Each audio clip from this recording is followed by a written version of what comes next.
Olá, gente querida, sejam muito bem-vindos a esse vídeo. O tema desse vídeo hoje é o fim da história e o início da eternidade. Parte 1.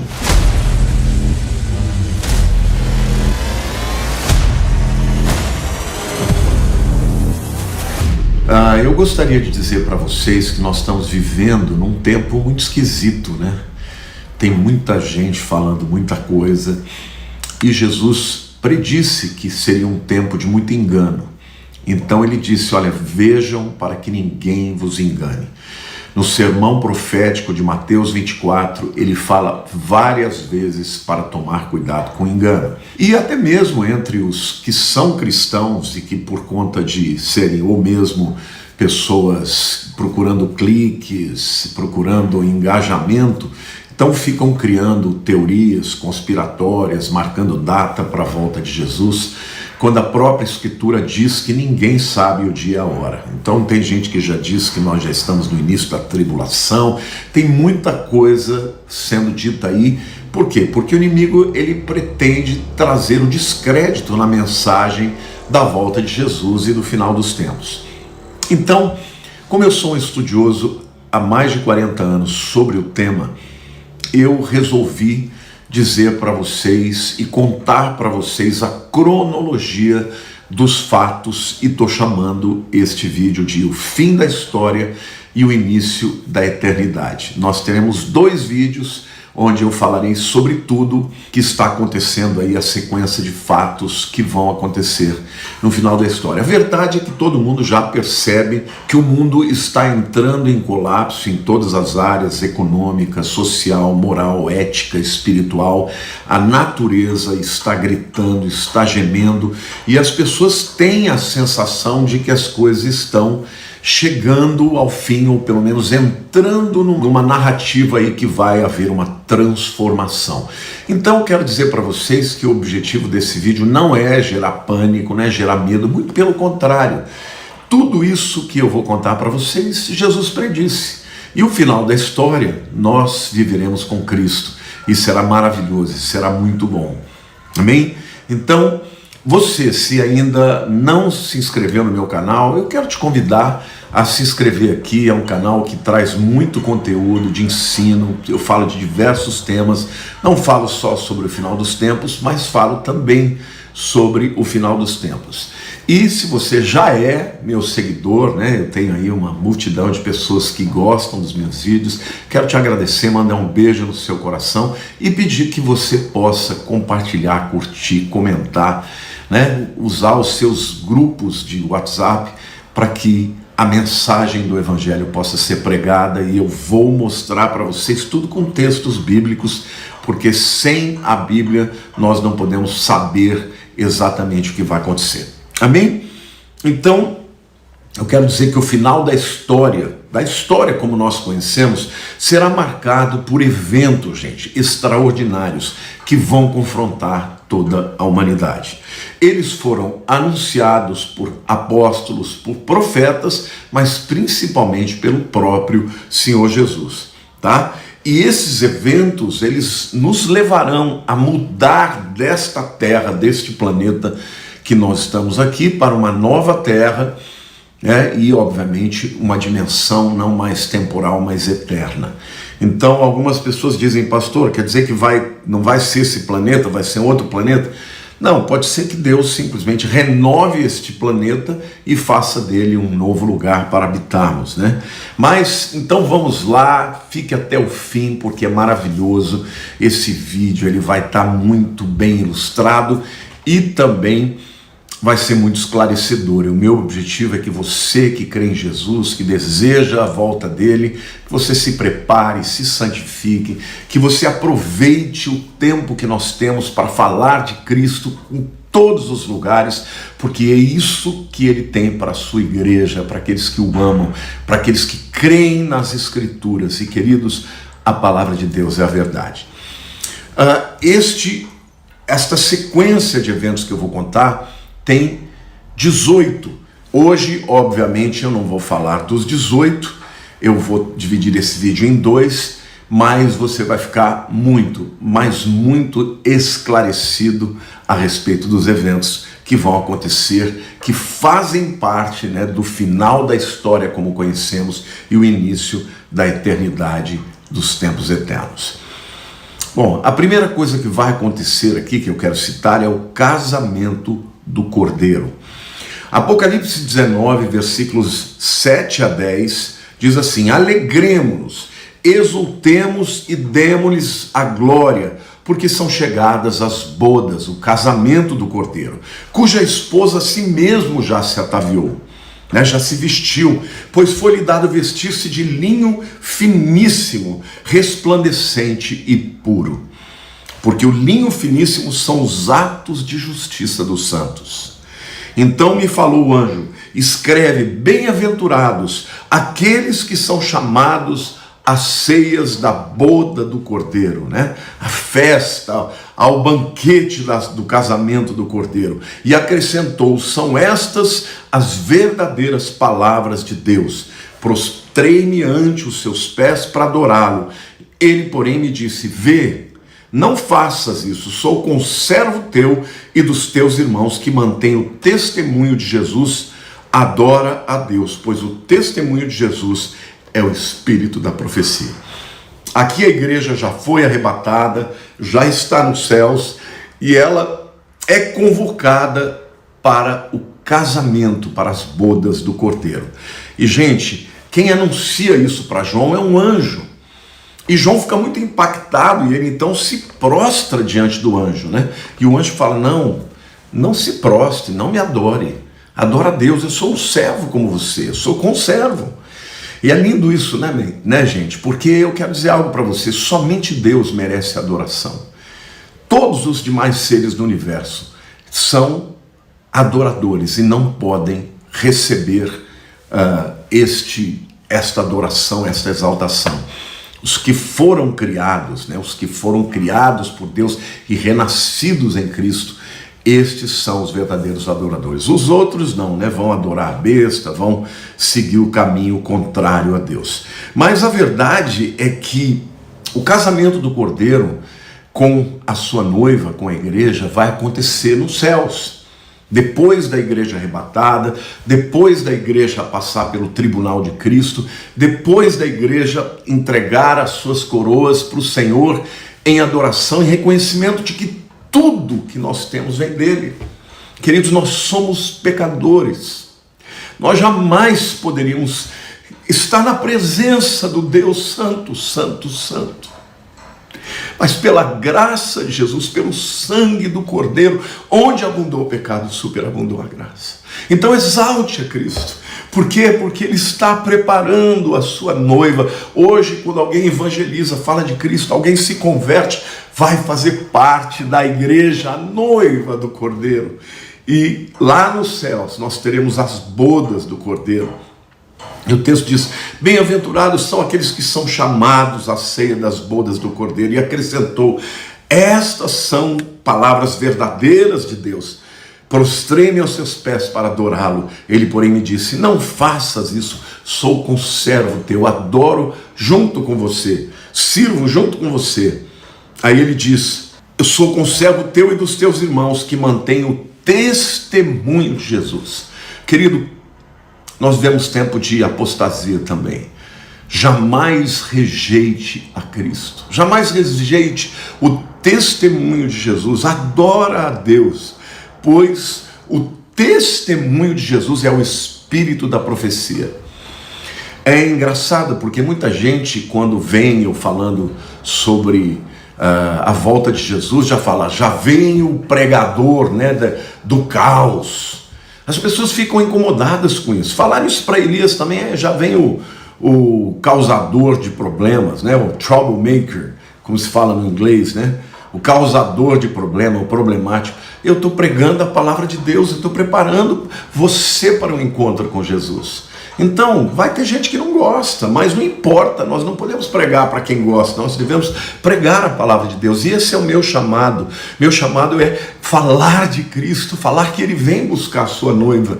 Então se prepare, querido, vamos confessar os nossos pecados, vamos pedir ao Espírito Santo, nos ajude, Senhor, a andar segundo a tua vontade, porque nós queremos ser achados no dia do arrebatamento, para então participar das bodas do Cordeiro. Logo após o casamento do Cordeiro com a sua noiva, virá a segunda vinda de Cristo. Este é o segundo evento.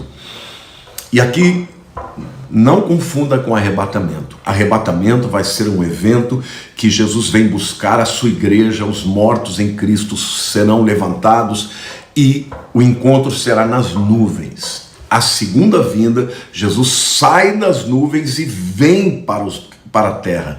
E no arrebatamento ninguém verá. Na segunda vinda o mundo inteiro verá. Tá? Apocalipse 19, de 11 a 18 fala isso.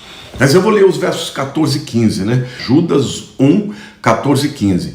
Quanto a estes foi também que profetizou Enoque, o sétimo dia depois de Adão, dizendo: eis que veio o Senhor entre as suas santas miríades, para exercer juízo contra todos e para fazer convictos todos os ímpios acerca de todas as obras ímpias que impiamente praticaram e acerca de todas as palavras insolentes que ímpios pecadores proferiram contra ele. E Apocalipse 19, versos 11 ao 18 também fala sobre isso, né? Fala que viu o céu aberto e o Senhor vindo num cavalo branco, né? Da sua boca sai uma espada pontiaguda e vem juntamente com os seus santos. Agora a igreja vem com Cristo e desce na terra, pisando no Monte das Oliveiras, que vai se partir, vai haver um grande terremoto e as nações serão julgadas. Então, o segundo evento, depois das bodas do Cordeiro, né? Primeiro, o casamento do Cordeiro. O segundo evento, depois, é a vinda de Cristo. E aí todo olho verá. O arrebatamento é invisível, as pessoas não verão. Somente quem ouvir a voz, né? Os mortos em Cristo subirão e depois a igreja descerá. Mas, depois das bodas do Cordeiro, virá o tempo da vinda de Cristo para o mundo inteiro, para julgar as nações. E ele virá na batalha do Armagedon, que é o terceiro evento. Então ele primeiro aparece nos céus, todo olho verá, assim como o relâmpago que sai do Oriente para o Ocidente, assim é de ser a vinda do Filho do Homem. Não é isso? Então, o conflito da batalha do Armagedon está na Bíblia, no Apocalipse 14, de 1 a 20, também Apocalipse 16, versículo 16. Esta guerra, gente, é a guerra em que o anticristo, seus aliados, sitiarão Jerusalém e virão contra Jerusalém para destruí-la, né? Mas Jesus aparece dos céus, o povo judeu vai clamar, vai ser salvo pelo Senhor. E a batalha do Armagedon deveria ser conhecida como a guerra do grande dia do Deus Todo-Poderoso. A palavra Armagedon, ela vem do hebraico, né? Har Megiddo. Har é montanha, ou um monte, né? E Megido, uma cidade que existia naquele tempo. Existe esse montezinho chamado Megido, mas aquela cidade acabou nomeando todo aquele lugar, né? Aquele vale, o vale de Jezreel, também chamado de Vale do Armagedon. Então, essa é uma batalha que vai acontecer lá. Os inimigos vão se juntar naquele lugar em 200 milhões de soldados que virão de todo lugar, do leste, pelo rio Eufrates, que vai secar, e eles descerão até a cidade de Jerusalém, e lá eles sitiarão a cidade, e o Senhor aparecerá dos céus, nos céus, com a sua igreja, com seus santos, e descerá para trazer a derrota do anticristo, do falso profeta, e dar a vitória para o povo de Deus e, sobretudo, para salvar a cidade de Jerusalém. Em seguida, o quarto evento importantíssimo, que é o maior terremoto que o mundo já experimentou, né? Na verdade, todo mundo fica falando do The Big One, né? Que é o grandão, aquele que virá, né? Alguns afirmam que vai arrasar a Califórnia, que vai aquela parte da Califórnia que fica um bracinho assim, vai afundar. A gente não sabe se o The Big One vai existir antes deste terremoto, mas este com certeza será o maior terremoto que o mundo já experimentou. E vai ser no mundo inteiro. As placas tectônicas todas se movimentarão. Está lá em Apocalipse 16, de 17 a 20, que diz assim: então derramou o sétimo anjo a sua taça pelo ar, e saiu grande voz do santuário, do lado do trono, dizendo: feito está. E sobrevieram relâmpagos, vozes e trovões, e ocorreu grande terremoto, como nunca houve igual desde que há gente sobre a terra. Tal foi o terremoto forte e grande. E a grande cidade se dividiu em 3 partes, e caíram as cidades das nações. E lembrou-se Deus da grande Babilônia, para dar-lhe o cálice do vinho, do furor da sua ira. Todas as ilhas fugiram, e os montes não foram achados. Alguns aqui afirmam que é simplesmente uma linguagem figurada, dizendo que as ilhas fugirem e também os montes não serem achados, é que serão abalados. Mas aqui, se você interpretar mais literalmente, todas as ilhas fugiram, desapareceram, né? E os montes não foram achados também. Alguns afirmam claramente que esse grande terremoto vai fazer com que os montes se tornem uma planície, tá? E as ilhas do mar afundem. As menores, obviamente, que existem continentes, ilhas, né? A gente não pode saber com certeza como será, mas que será um evento extraordinário, né? Um evento na geografia, que vai abalar a geografia do planeta Terra, o 4º evento importante, que é o maior terremoto que o mundo já enfrentou. Bom, em seguida nós teremos o julgamento das nações, ali no Vale de Josafá, que é na verdade o Vale de Cedron. Quem já foi a Jerusalém, aquele vale que fica entre o Monte das Oliveiras e o Monte Moriá. Quando Jesus pisar no Monte das Oliveiras, vai haver um terremoto, e a Bíblia diz que aquele monte vai ficar um vale enorme, né? E o Vale de Josafá, no hebraico, Josafá, Yehoshafat. Yeho é de Yahvé, né? Jeová, e Shafat é julgamento, então, ou julgará.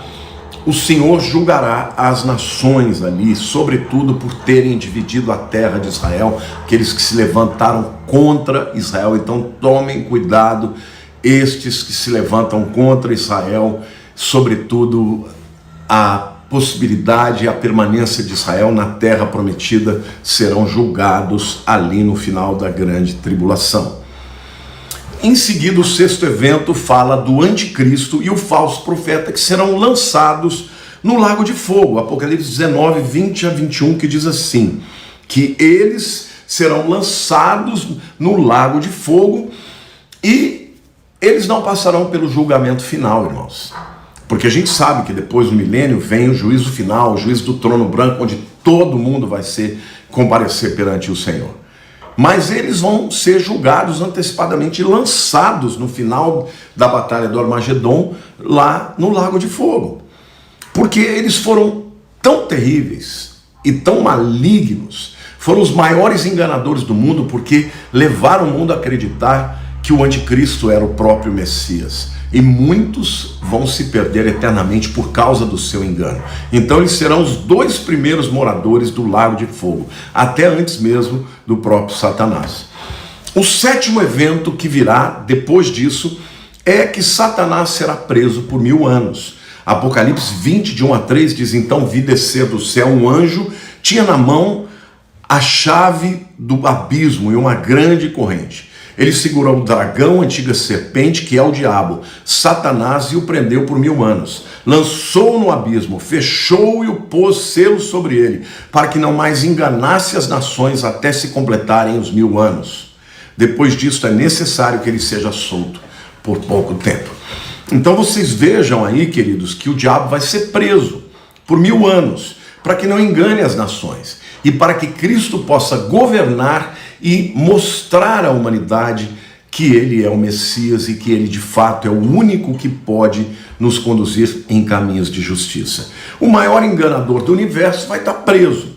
Agora, este abismo onde ele vai ser preso, não dá para você ter certeza onde ele seja. Alguns teólogos afirmam que é naquele abismo que ficava no Hades ou no Sheol, né? Sheol é no Velho Testamento, a língua hebraica, e o Hades é no grego, no Novo Testamento.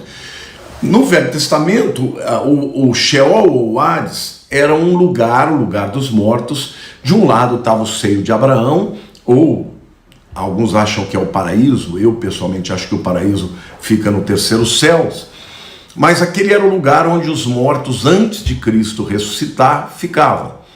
Os salvos de um lado, do seio de Abraão, e do outro lado os perdidos, como aquele da história do rico e o Lázaro. Os maus ficavam de um lado, já atormentados, e do outro lado ficavam no seio de Abraão os salvos. E no meio um abismo. Tá? Alguns afirmam que é este abismo profundo que Satanás ficará preso por 1000 anos. Outros afirmam que não dá para a gente saber. Mas o fato é que ele será preso por 1000 anos, e durante esses 1000 anos Cristo vai reinar e tudo, mas nós não chegamos ainda no milênio do Senhor, tá? Primeiro ele vai ser preso por 1000 anos. A gente sabe que nesse momento, no final da grande tribulação, Satanás é preso, haverá ressurreição de todos os crentes, tá? Apocalipse 24 diz assim: vi também tronos, e nestes sentaram aqueles aos quais foi dada a autoridade de julgar. Aqui não é o juízo final, tá? Aqui é o julgamento das nações e a ressurreição dos que ainda não ressuscitaram no arrebatamento. Aí depois eu vou ter que explicar para vocês, porque tem duas teorias aqui, tá? Vi as almas dos decapitados por causa do testemunho de Jesus, bem como por causa da palavra de Deus, tantos quantos não adoraram a besta, nem tampouco a sua imagem, e não receberam a marca na fronte e na mão, e viveram e reinaram com Cristo durante 1000 anos. Então vocês percebem? A primeira das teorias diz o seguinte, que todo mundo do Velho Testamento, estamos falando de Abraão, de Davi, de todos os homens, que morreram, crendo no Messias, eles vão ressuscitar juntamente com os crentes em Cristo, tá? No dia do arrebatamento. Primeiro os mortos em Cristo, depois nós que estivermos vivos seremos arrebatados juntamente com eles nas nuvens. Por que eles afirmam isso? Porque embora eles tenham vindo antes de Cristo, eles já foram salvos por Cristo e já criam no Messias. Toda vez que havia sacrifícios, aqueles sacrifícios apontavam para Jesus. O Messias que eles creram era Jesus. Então é justo que eles sejam arrebatados no dia do arrebatamento da igreja. Mas há um outro grupo de teólogos que diz que não, que só no dia do arrebatamento só os que vieram depois da morte de Cristo, e portanto só os que estão em Cristo, tipo a igreja de Cristo, entendeu? Os mortos que morreram em Jesus e também os vivos que forem arrebatados. Estes, portanto, esses santos do Velho Testamento, Davi, todos os que vieram antes, Abraão, os profetas, eles ressuscitariam 7 anos depois do arrebatamento, neste dia aqui, tá? Agora, eu pessoalmente, eu fico com a teoria de que os santos do Velho Testamento vão ser arrebatados junto com todos os crentes. Porque se você ler o versículo 4, João está vendo os tronos, está vendo aqueles que foram dados a autoridade de julgar, e aí ele explica quem é que ele viu. As almas dos decapitados, os que têm autoridade de julgar, está falando dos que já foram arrebatados e têm corpo glorificado. A Bíblia diz, vocês não sabem que os santos vão julgar os anjos? Então, quem que ele está vendo que está ressuscitando agora? As almas dos decapitados por causa do testemunho de Jesus, bem como por causa da palavra de Deus, tantos quantos não adoraram a besta, nem tampouco a sua imagem, e não receberam a marca na fronte e na mão, e viveram e reinaram com Cristo durante 1000 anos. Ou seja, quem João está vendo? João está vendo os mortos em Cristo na grande tribulação. Então são eles que vão ressuscitar no final dos 7 anos e se juntarem a todos os outros crentes que vieram até antes de Jesus e mais os crentes que vieram depois de Jesus. Então, a minha maneira de entender é que no arrebatamento todos santos do Velho Testamento e mais os crentes em Jesus serão arrebatados. Tá? Primeiro ressuscitam os mortos em Cristo e depois os vivos são arrebatados. 7 anos depois, quem são esses aqui? São os mortos, os crentes que morreram na grande tribulação. Tá? Então, assim nós terminamos a primeira parte deste vídeo maravilhoso, intitulado O Fim da História e o Início da Eternidade, parte 1. Eu peço a você que você comente, compartilhe e estude, gente, porque nós vivemos tempos de engano e eu estou trazendo para vocês estudos profundos da Palavra de Deus para que vocês estejam prontos para resistir às heresias dos nossos dias. Deus abençoe, fiquem com Deus em nome de Jesus.